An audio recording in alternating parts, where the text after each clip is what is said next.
Mga katanungan sa batas, yan po ang bibigyan natin ng kasagutan kasama ang inyong kapuso sa batas, Attorney Gabby Concepcion.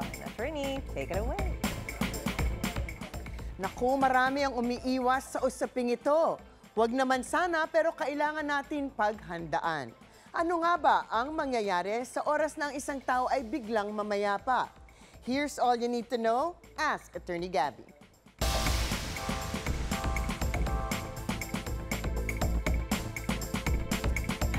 #AskAttorney, kung biglang pumanaw ang isang tao, malamang hindi napaghandaan ang paghahati ng mga naiwan nitong ari-arian at mga gamit.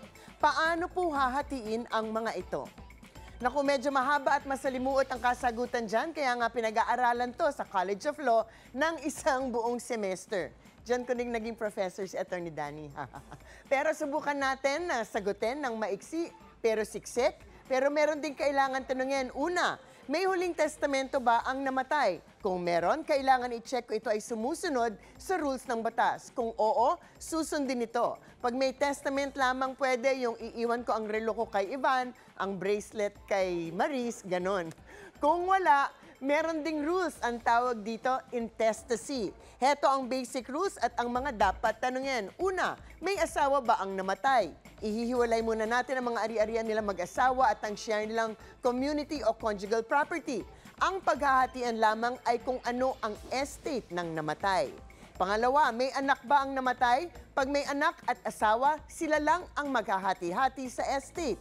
Etsapuera ng mga anak, ang mga magulang at kapatid at ipang relatives ng namatay. Ang share ng asawa ay equal sa share ng isang anak. Walang anak ang namatay, pero may magulang ba siya? Pag may magulang, ang asawa at magulang ang maghahati-hatian. Equal sharing sila. Etsapuera kung may mga kapatid ang namatay. Lastly, asawa lamang ang naiwan. Kung may kapatid ang namatay, maghahati sila ng asawa at ng kapatid. Walang mga kapatid at mga pamangkin ang namatay, asawa lamang talaga, sa kanya lahat mapupunta ang naiwan ng namatay. #AskAttorney, kung may naiwang utang ang pumanaw, mamanahin din ba ito ng mga kaanak?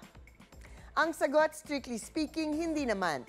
Dapat kasi bago maghatian ay kokolektahin muna lahat ng property at mga donasyon ng matay. Oo, pati mga donasyon. Hindi nyo kasi pwede i-donate lahat ng ari-arian ng isang tao, tapos milyon-milyon pala ang utang sa iba. So, pwede pang habulin yan.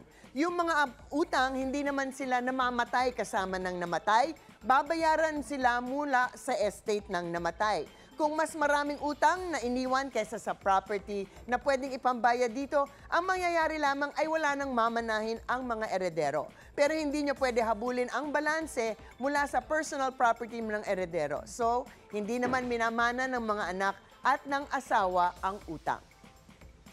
#Attorney, curious lang din po ako, paano ang social media accounts ng pumanaw na tao? May karapatan ba ang pamilya na pakialaman ito at mag-post on his or her behalf?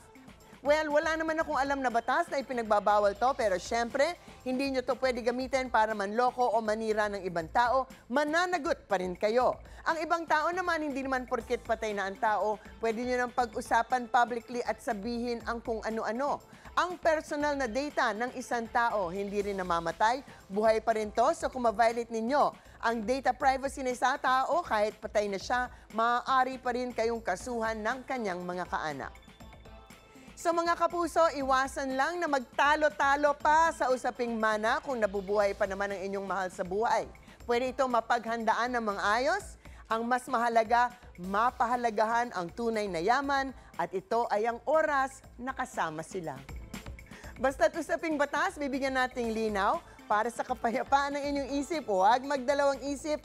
Ask Attorney Gabby.